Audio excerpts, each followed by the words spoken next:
비투부터 줄여요. 끝까지 보시면 오늘 핵심 정보를 빠짐없이 파악하실 수 있습니다. 오늘 퇴근길에 꼭 정리해야 할 핵심은 하나입니다.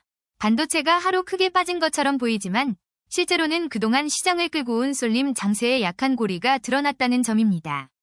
오늘은 먼저 무슨 일이 있었는지, 그 다음 왜 하락폭이 이렇게 커졌는지, 반도체 업황을 정말 끝났다고 봐야 하는지, 마지막으로 지금 투자자는 어떻게 대응해야 하는지 순서대로 보겠습니다. 오늘 최신 인사이트의 중심은 반도체 급락입니다. 메타의 인공지능 클라우드 진출 소식이 나오면서 시장은 이를 인공지능 인프라 과잉 투자 우려로 받아들였습니다. 쉽게 말하면 데이터 센터와 서버 투자가 너무 빨리 늘어난 것 아니냐, 앞으로 반도체 수요가 둔해지는 것 아니냐는 걱정이 커진 겁니다.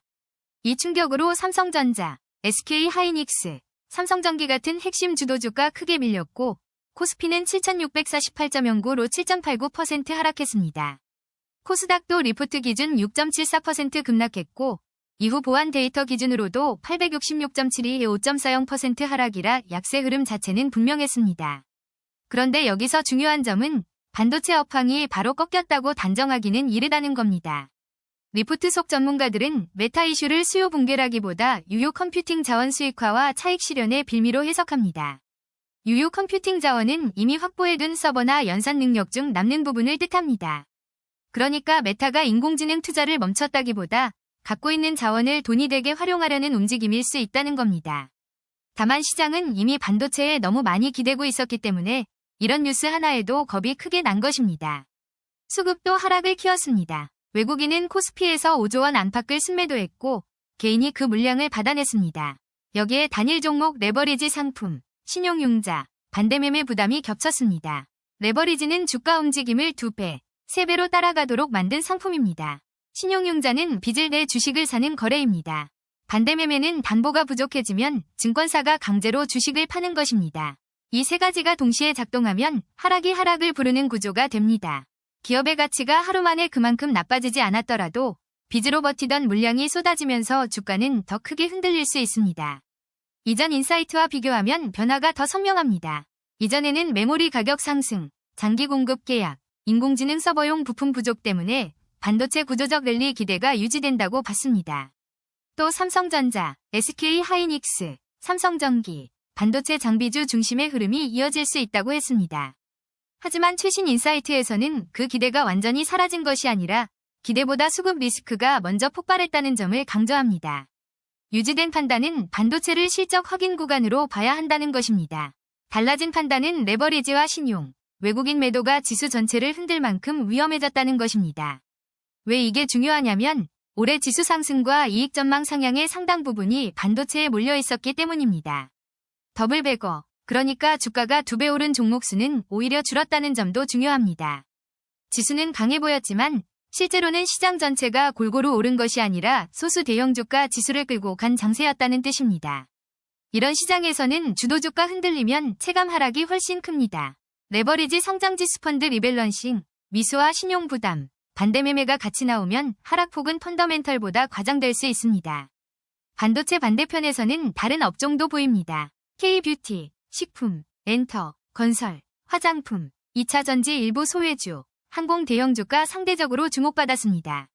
국민연금도 2분기에 건설, 화장품, 2차전지 지분을 늘리고 삼성전기, 네이버, 카카오 일부 지분을 줄인 것으로 나타났습니다. 이것은 시장이 반도체만 보던 구간에서 실적이 확인되는 다른 업종 또는 그동안 덜 오른 소외주를 다시 찾기 시작했다는 신호로 볼 수 있습니다. 다만 이것도 무조건 따라 사라는 뜻은 아닙니다. 수출 지표가 실제로 확인되는 화장품과 식품, 성수기 효과가 있는 카지노와 관광, 수주 모멘텀이 있는 조선, 방산, 전력기기처럼 숫자로 확인되는 업종을 중심으로 봐야 합니다. 위험 요인도 분명합니다. 첫 번째는 반도체 피크아웃 우려가 실제 실적 둔화로 확인되는 경우입니다.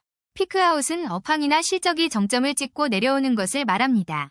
만약 메타 이슈가 단순한 자원 활용이 아니라 빅테크 설비 투자 둔화의 신호라면 시장의 이익 전망은 다시 내려갈 수 있습니다. 두 번째는 수급 리스크입니다. 외국인 매도, 국민연금 리밸런싱, 레버리지 상장지수 펀드 조정, 신용 반대매매가 겹치면 지수 하락은 실제 기업 실적보다 훨씬 커질 수 있습니다. 세 번째는 코스닥 개별 종목 리스크입니다. 시가총액 200억 원 미만 기준 강화로 연내 50개 안팎의 상장 폐지 가능성이 거론됩니다. 여기에 유상증자, 전환사채 발행까지 이어지면 기존 주주의 지분 가치가 희석되고 관리 종목 위험도 커질 수 있습니다. 참고로 리포트 이후 보안 데이터에서도 경계 신호는 남아 있습니다. 미국 주요 지수도 약세였고 미국 10년물 금리는 4.44%로 올랐습니다. 원달러 환율은 1,558.09원으로 높은 수준입니다. 환율이 높다는 것은 외국인 입장에서 한국 주식 투자 부담이 커질 수 있다는 뜻입니다. 오늘 1위 ETF 섹터가 국내 채권이라는 점도 시장이 공격적인 위험자산보다 방어적인 자산을 찾고 있음을 보여줍니다. 그럼 지금 어떻게 해야 할까요? 첫째, 반도체는 급락만 보고 바로 추격 매수하기보다 삼성전자 2분기 잠정 실적, SK 하이닉스 미국 상장, 메모리 가격 흐름, 중국 메모리 공급 경쟁을 확인해야 합니다. 둘째, 포트폴리오는 반도체 한쪽으로 몰린 비중을 낮추는 쪽이 합리적입니다. 셋째, 레버리지와 신용거래는 줄여야 합니다. 상반기 반대 매매가 3조 원을 넘었습니다. 변동성이 커지는 구간에서는 좋은 종목도 강제 청산 가격에 팔릴 수 있습니다. 지금은 수익률을 극대화하는 구간이 아니라 살아남을 수 있는 포지션 크기를 만드는 구간입니다. 결론적으로 오늘 급락의 핵심은 반도체가 끝났다는 단정이 아니라 쏠림과 비투가 만든 취약성이 드러났다는 점입니다. 다음 반등을 보려면 뉴스보다 실적, 기대보다 현금 흐름, 욕심보다 리스크 관리가 먼저입니다.